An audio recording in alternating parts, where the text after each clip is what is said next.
Adam, we talked about like daylight saving time, and we were just talking about this, and you said you can only use it twice a year. That made me think of this phrase, like that there's that phrase like a stopped clock is only right twice a day. Yeah. Right. Do people get that reference? Like we had in the last interview with Mattie, we had to explain Vanna White, right? Because she knew who Vanna White was, and I'm like, do people understand when I say a stopped clock is right twice a day? Why that is? Or a broken clock, or it's a broken clock. A broken clock is right twice a day, right? Because okay, if you don't know, think of an analog clock, and by analog I mean it's not on your phone. It's a physical clock with a physical mechanism inside of it. I know, totally weird alien technology, but trust me, this thing exists. Yep. And when it stops, of course, it's going to be like 7:14, 2 times a day. Unless you live in Europe, in which case it's 7:14 and 19:14. But same. Or you were in the military. Yeah, there you go. Oh, that annoys me. My wife keeps her phone in military time, so I keep mine in military time. You know why I keep mine in military? Every clock I have that's under my control is military time. Why? Because I once missed a very, very important meeting because I set my clock for 7:00 p.m. On my phone. I set the alarm for 7 p.m. and I got a call from my boss. Where are you?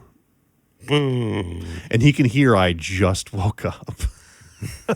Oh, what do you mean? So I lived in Europe for a while growing up, so I was already accustomed to military time. So from that point forward, I don't even think about it. Like I look at my clock right now, it's 4:26. Even though it says 16:26, I don't even think about it. It's just one of those. And so when you get used to it, like I can never set my clock wrong because when I go to set my alarm, it gives me the 0 through 23 to pick for the hour. I don't have to worry about the AM PM thing. Oh, wow. That's crazy. That's totally nuts because it's funny. Like, I mean, my family, I come from a military family. My brother, my father, my grandfathers, my nephews. Heck, my wife's works at a hospital. My other nephew's a cop. They all speak military time. Mm-hmm. Because they speak it like they'll say like 1500. Oh yeah, like not speaking to be grim, but like that's a whole different culture. I'm not into that culture. Okay. Oh yeah, I'm gonna draw a line with that culture. I don't do that. The line. It is 4:27 p.m. right now. It is not 16:27. No, my brother Tom, who's retired and old, and we like standing in front of the barbecue. We stand in front of the barbecue as 56-year-old man and a 48. I'm the 48-year-old standing there, and I'll go, "Hey, what time we eat?" And he'll go like, "I don't know, 16:30." I mean, like 16:30. What is minus times 2? I don't know. Carry the. What is that, Tom? My brother. What is that, Tom? But I understand why medical uses it because like time of death, it's like 1827. Right. Mm-hmm. No confusion there. Exactly. Again, when you're trying to not have confusion, if someone asks what time dinner is and you say 6:30, they do not think you're waiting until the morning time to have dinner. Right. There's not confusion, right? You know something else that also actually irritates me sometimes? I hear people trying to do the military time, and they'll do this. 1400. The O is for when there's a single digit hour. 0800. Yeah.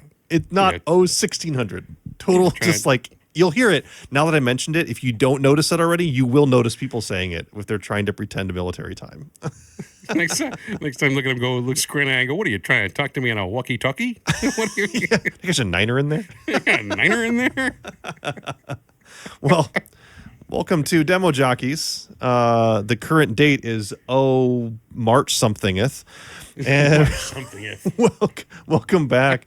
Today we got part 2 of our conversation with Mattie Stremic while we talk through Stories That Stick by Kindra Hall. This wonderful book here. We're finishing our last piece of conversation. It's upside down. It's upside down. It's holding it upside down. Was that not on purpose this time? Actually, it might have been not on purpose because I pulled it from the pile. And I didn't look at it. I just pulled it and did I'm going to do a cool pan thing. I was more concerned about the pan than I was where the book was. If you're just listening to the audio, you're missing all the great gaffes of book so holding. Much comedy in this show. so much Fortunately, I think that's the only physical comedy so far, right? Yeah. I don't think we're gonna get to much else other than that. But no, great conversation. Continuing with Mattie. And so I don't want to waste much more time because we're talking about job hunting and all of good Important stuff today. Good stuff. stuff today. Good stuff. Important All right. stuff. And also, we'd have people again backstage. If you want to join the backstage, basically the live stream of the recording, come over to slack.demojockeys.com. Join the Slack, and you can join the backstage for our recordings next month. All right. Let's get into the show.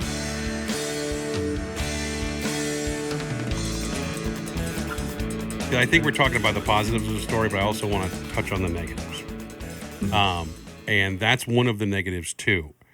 Is, in my opinion, it's any great presentation that I want to deliver is going to be 50-50 in my opinion, story to fact. And the reason why I say that is because I'm going to tell a story that relates to these important facts that show business value. Then I'm going to follow up with another story that I can then say facts that show business value. And it's kind of like this tell, show, tell, or, to pull an old classic phrase, but it's this cadence. I find that, fact and story equal a good meeting. That kind of reminds me of when she talks about almost like when you have an animal that you need to feed a pill and you put peanut butter. I don't know if she used that exact, if it was peanut butter or something else, but she talked about using the story and then kind of hiding almost like the facts and like the stuff that engages that more like analytical side of your brain. And I thought that was so interesting. It almost sounds kind of like that's maybe like kind of almost the way that you do it. It's story and then kind of going back to the like more stats of it and the business value and then story. Well, you're making the stats part of the conclusion of the story. Like, the dog finally ate the pill, and the bologna or the peanut butter. We use bologna in my house for Mr. Fred. He's a Jack Russell Terrier, super cute. Yeah, he is. I love my dog. I really do. I take him for rides. Derailing. Trying to get back Talk on about track. dogs for a while if you want, but we can. Yeah, Whatever you want to do. But the thing is if I'm selling bologna, like, that's worked great. Bologna. Why would you want bologna? Well, the story is my dog wouldn't take this pill. So I wrap it up in the bologna and he eats the pill.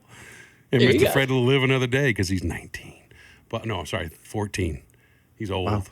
The reason why I said 19 because I was looking at a dog on Facebook because my Facebook's pretty much just cars and dogs. And Jack Russell, 19 years old today. And it's old little Jack Russell standing there like a cane. Oh. Yeah, I do the same in respects to sort of the negative side of it. I've definitely experienced sometimes when either I have been or the customer feels backed into a corner by a story. And I'll explain it this way. There's actually a book called Never Split the Difference. I'll link to it. I don't remember the author by chance, but this guy was a top negotiator for the FBI. A point that he's talking about in negotiation, something that a lot of new negotiators do that's a bad thing, is where they feel like they ask a question that makes the person feel like they're put into a corner. They know why you're asking it. They know what you're getting at. They don't want to answer it honestly because they know what you're going to do with this information if you answer honestly. And I feel like a lot of times we as sellers do exactly that with our stories. We'll tell a story and it's so incredibly transparent why we're doing it that makes the person feel like, yeah, of course I want those results. But if you haven't really earned the ability to get there, it can come across as very much pushing them up against a wall. So I guess my question, thinking about sort of those negative consequences, Mattie, I mean, if you've got something about this, or Adam, if you have, how do you avoid a little bit the negative side of storytelling so you're not coming across as trying to push an agenda through your story instead of just really trying to relate to them how it's worked for somebody else? That's a great question. I think one thing that stands out to me is when she talks about finding the balance and not over practicing and making your story a scripted story. which takes kind of the authenticity out of it. Yeah. And I think that's where in sales, I've seen a lot of stories go wrong. And I know where I've told stories, I think in an ineffective way, is when it's so scripted that it doesn't sound genuine. And then you follow it up with that leading question of, we help them do this. Don't you think we'll be able to help you do it too? And then, how are they supposed to respond to that in a way that's true? And then their objections actually don't, come up. And those are things you actually want to resolve. So instead you're backing them in a corner. So I think it's those leading questions and perhaps being too scripted also with your stories. That's a great point, because I was drawing a blank on what to say to Jack. Yeah. And I was like, yeah, go for that. Yeah, you conjured a mental image I had once of when I had a solicitor come knock at my door. And at the time, to set the stage, my daughter was maybe a year or 2 years old at this point. I'm tired. I just got her down for a nap. I answered the door because I was waiting, I think, for a pizza I had ordered. This is before you did everything on the app, okay? I'm older than I look. There was no app to order pizza on. I had to call it in on the phone, on the landline. And What's a landline? I know. Ugh. And so I answer the door, and it's, you're not holding a pizza. And this person starts talking about women's rights and with votes coming up, really getting the vote out there, blah, blah, blah. And I'm going, I don't really want to talk to you right now. Like, I'm exhausted. I'm like, I just want to make you leave me alone. But then she hit me with, so do you care about women's rights? And I'm like, I do, but I feel so put in a corner right then. I was like, nope. Not at all. Because I felt so backed against the wall. I didn't want to answer their question. Yeah. Because they knew what I was going to say. As you kind of mentioned, that whole not scripted. If she hadn't come up as so scripted, if she hadn't been so, this whole speech that she's going down within that punched question at the end, I may have been like, okay, what do you need? A signature on a petition? Sure, it's fine. I want to wait for my pizza now, but don't put me in a corner. That's such a great example. That is, nobody puts Jack in the corner. No.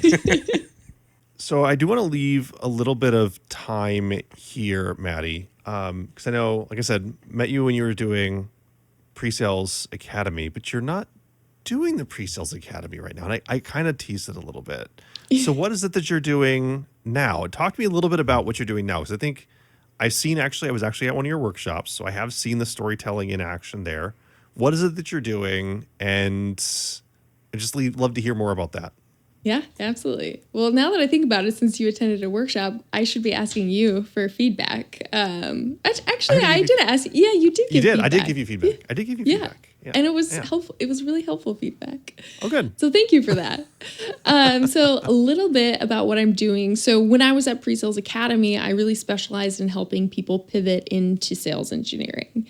And so I had the unique opportunity working with hundreds of career changers who were making drastic changes from, teaching to literally being a manicurist to getting into sales and more specifically sales engineering. And so since leaving Pre-Sales Academy, Eugene and I collaborated to ultimately put together Better Career, where we help people build better careers, to be a little cheesy. But the idea behind it is really, thank you, really a career platform for people that are in transition, whether they're job seeking, maybe they were laid off or they just want to find a new role, a new home, or it's someone that is making a drastic career change. And so we do workshops and ultimately have a program where we work with individuals to give them resources and support and community while they're in this transitionary period.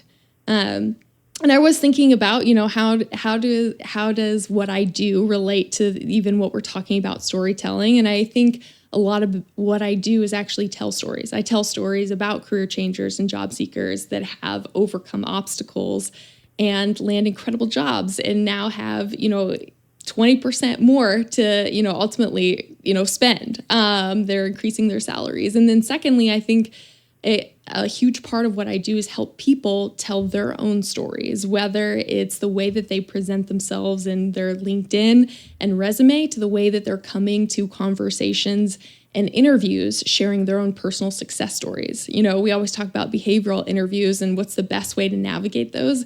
And I think a lot of it comes down to the way that you tell stories, because it's not the candidate with the most experience that wins and ultimately gets the job. It's a candidate that was able to communicate their value in the most compelling way that ultimately gets the job. So that's a little bit of what we're kind of doing at Better Career and how I think about storytelling and what we're doing. So That's excellent. You basically are becoming a storytelling coach, whether you like it or not, is kind of what I'm hearing.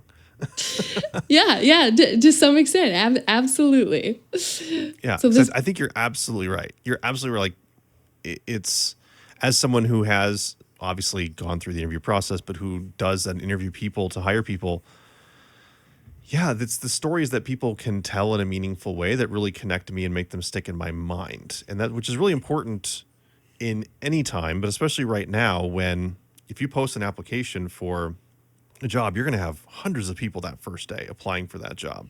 So as I'm going through and talking to people, I will remember the people who could tell their narrative when I ask the opening question of, so don't give me your resume rundown, but give me a vision of yourself. What makes you stand out from others who may be applying and what brought you to this point? There's a big difference between the people who've worked on their own story narrative versus people who just say, well, my most recent job was this, and then before that I did this. I'm like, all right, you're going to give me your rundown of your resume. I can also read, thank you. And those people aren't sticking in my mind. People sticking in my mind are the people who've got a reason why. I got a great story. You just inspired me, Jack. Oh, I could see it. I saw the hands going. Yeah, the hands went up and I was everything. like, either there's a fire and Adam has to leave right now. Jazz hands. So There's a story. It's funny you say that. It's funny you say all of that. And this is to everyone out there in the world. Remember, you've got 3 professional storytellers here telling you that your story is valid and every single person in the world has a story. I want to say that first. The second thing I'd like to add is to prove your point, I am the first hire at the company I work for right now. That is a company that has absolutely nothing to do with what I specialize in. And they're expanding their product capabilities. And I was brought in to kind of help build this team and kind of help lay the groundwork of.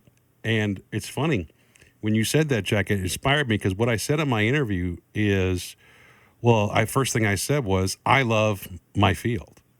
I love the fact that I get to do all of this with data and produce these kind of results. And I love what I can bring to a client.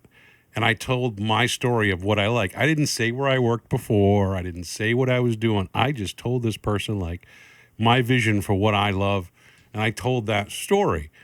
And at the time, a lot of people that were going for this role, I won. So It really is proof in the pudding that your story will help you get the job, help you finish the interview. I know you got a word for that, Mattie. That's putting together your personal, what do you call it? Yeah, personal value summary, the PVS. Yep. Yes. I'm like, I know there's a Better Career thing, and I'm going to mess it up if I try to remember exactly what it's called. But yeah, that was my big takeaway from the workshop, was thinking deeply, what's my personal value summary? If I could get people coming in with a personal value summary and they understood their value that they brought, they understood why, is I could tell you, yes, great, let's move to the next step. Or I could also very succinctly say, I love that. You probably aren't going to be successful here. And you probably won't like it here. And here's why. Feedback in interviews is, I think, tough because a lot of times job seekers don't get anything. And they spend hours putting together demo presentations and get just we picked someone else. So I think people are often like the idea of feedback because they're putting so much effort into their job search. But actually getting feedback is, I think, another thing. I think job seekers are often, I think we're all sometimes unprepared to actually deal with that feedback when we get it. But I think a lot of times people like the idea of feedback because of the investment that they're putting into these processes. But I love that you're thinking about it as far as when someone shares their value, that helps you identify fit or misfit. What's the right word there? Maybe we'll come up with different. Let's workshop that one. Let's workshop that. We'll come back to that one. You're more of a misfit. Yeah. Yeah, Don't don't do like that. you. Yeah. For whatever reason, my HR team has been contacting me after every interview. I'm not sure why. Oh gosh, yeah, not misfit. So before we go, for anything else, you talked about Better Career, anything else that you're working on right now that you wanted to talk about? Do you have any upcoming sessions that you wanted to plug? What do you got going on, Mattie, before we kind of end the session here? Yeah, yeah. So right now we're working on a few different projects, but the one that's coming to life the soonest at the end of this month, we're launching a project manager accelerator. So we've actually partnered with a former teacher who pivoted into project management, and she has built all the content for this course. And so ultimately, individuals will go through, they'll actually build out a portfolio as part of that, and then they'll work with UG and I more on the job search side. So that's kind of the first step that we're taking, and then launching some additional things for career changers specifically.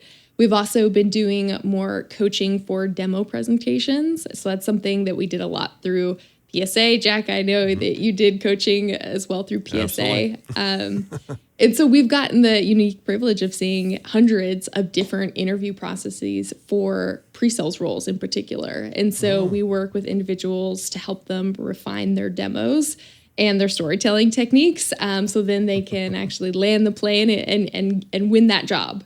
Nice. So that's another thing that we've been doing and really enjoying. Derek says he learned a lot, so Yes. thumbs up. Thank you, Thanks Derek, for joining, your comment. Derek. Yeah. We love you, Derek. No, that's awesome. I may have to talk to you at some point after the session, because I'm actually interested in current best practices around that final demo session, because I feel like the typical way that it's handled doesn't work very well. That's a whole different topic we could get into. Yeah, I'd love to talk about it. And I've also got some Awesome. controversial opinions on that round as well. So I could talk a long time about it.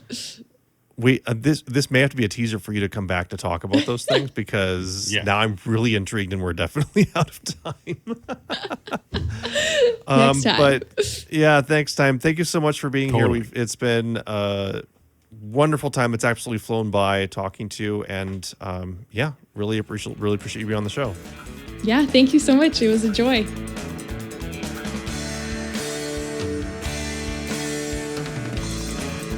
All right, that's it. That's a wrap on Stories That Stick and our conversation with Mattie. Adam, That was you feeling? great. Feeling I'm okay? feeling great. I think Mattie is awesome to have on, and I can't wait to have Mattie back. Yeah, because honestly, that teaser at the end, I want to know. Oh, totally. No. So I guess that's is that a hack for being on Demo Jockeys more than once? You drop something at the end when you're out of time that they have to invite you back, maybe. Yeah, if you want to come back, just make it so that we can't not invite you. Yeah. No, we'll be having some of the favorite guests, and by the favorite I mean Adam and my favorite guests back on the show. Yeah. At some point as well. We've already been talking about that. Some people that we want to bring back on for the future. But that's it for this time. Check out demojockeys.com.